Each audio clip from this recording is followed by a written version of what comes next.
I've never seen such a calm police officer. The criminal was holding a hostage, but the officer was calmly handing out popsicles to his colleagues. The criminal demanded to know what the officer was doing. The officer just told him to wait his turn. After a while, the officer was still busy with the popsicles. The criminal felt completely ignored. To get everyone's attention, the criminal shouted that he was losing patience and becoming very unstable. The officer still calmly told him not to worry and that there was a popsicle for him too. Then the officer climbed onto the rooftop and asked the criminal if he wanted a popsicle. The cautious criminal, fearing the officer might be armed, asked him to take off his clothes. After the officer took off one piece of clothing, the criminal still wasn't satisfied and asked him to take off more. The officer finally lost his patience and told the criminal that he had handcuffed himself there and asked the criminal to release the girl. Once the officer really handcuffed himself, the criminal let go of the hostage. Then the criminal threatened the officer with harsh words. The officer kindly reminded him that there was a sniper behind him. The criminal was so scared that he immediately hid behind the officer. After making sure the sniper was gone, the criminal sat opposite the officer and complained. Then he pretended to press a remote control,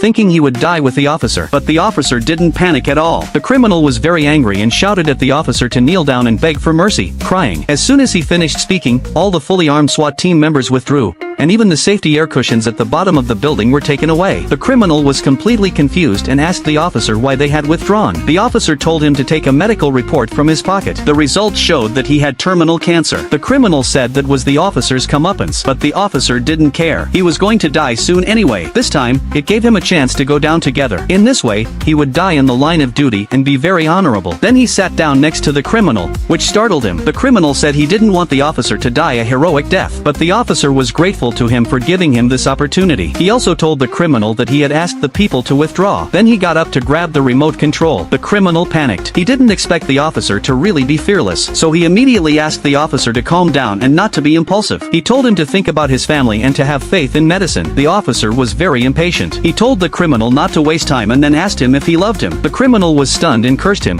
asking if he was crazy. Then he immediately threw away the remote control and turned around to surrender.